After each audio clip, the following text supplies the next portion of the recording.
আসসালামু আলাইকুম বন্ধুরা, সবাই কেমন আছেন? আশা করি সবাই অনেক ভালো আছেন। আজকে আমাদের গন্তব্য হচ্ছে চাঁদপুর জেলাতে। বাংলাদেশের দক্ষিণ পূর্বাঞ্চলের চট্টগ্রাম বিভাগের একটি প্রশাসনিক অঞ্চল হলো চাঁদপুর। পদ্মা, মেঘনা ও ডাকাতিয়া নদীর মিলনস্থলে এই জেলা অবস্থিত। ইলিশ মাছের অন্যতম প্রজনন অঞ্চল হিসেবেও এই জেলাকে ধরা হয় এবং ইলিশের বাড়ি চাঁদপুর নামে ডাকা হয় এই জেলাকে। তো বন্ধুরা, চাঁদপুর জেলার লঞ্চ ঘাট সম্পর্কে কিছু তথ্য আমি আপনাদেরকে জানিয়ে দিব। আপনারা আমার সাথেই থাকুন এবং দেখতে থাকুন। আপনারা দেখতে পাচ্ছেন টিকিট কাউন্টার।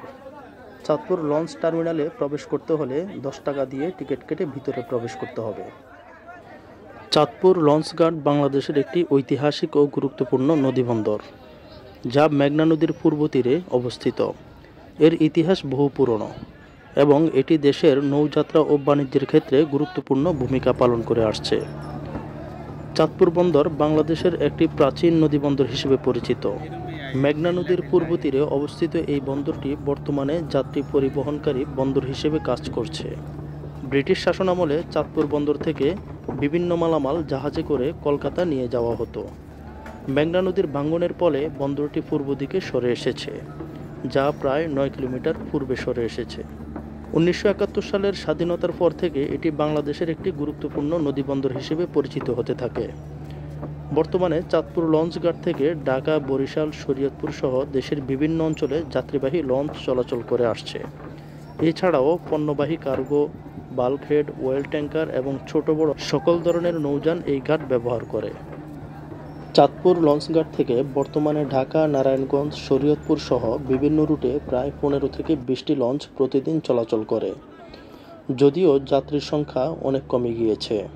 বর্তমানে চাঁদপুর লঞ্চঘাট থেকে প্রতিদিন গড়ে 3000 থেকে 4000 যাত্রী পারাপার হয় বলে ধারণা করা যায়, যা পূর্বের তুলনায় অনেক কম।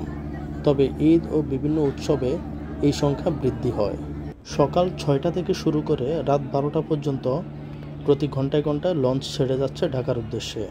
তবে যাত্রা শুরু করার পূর্বে লঞ্চের কাস্টমার কেয়ারে কল করে লঞ্চ ছাড়ার সময়সূচি এবং বিস্তারিত তথ্য জেনে নিতে পারবেন। ব্রিটিশ শাসনামলে চাঁদপুর ছিল একটি গুরুত্বপূর্ণ নদীবন্দর, বিশেষ করে পাট রপ্তানির জন্য।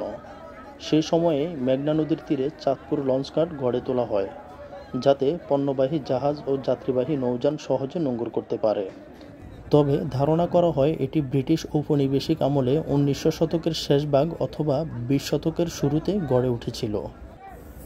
পরবর্তীতে পাকিস্তান ও স্বাধীন বাংলাদেশের সময়ে লঞ্চঘাটের অবকাঠামো উন্নত করা হয় যাত্রী সেবা ও বাণিজ্যের সুবিধার জন্য।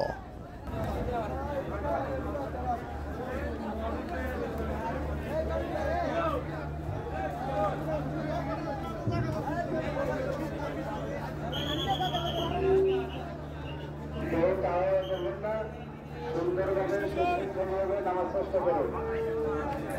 আপনার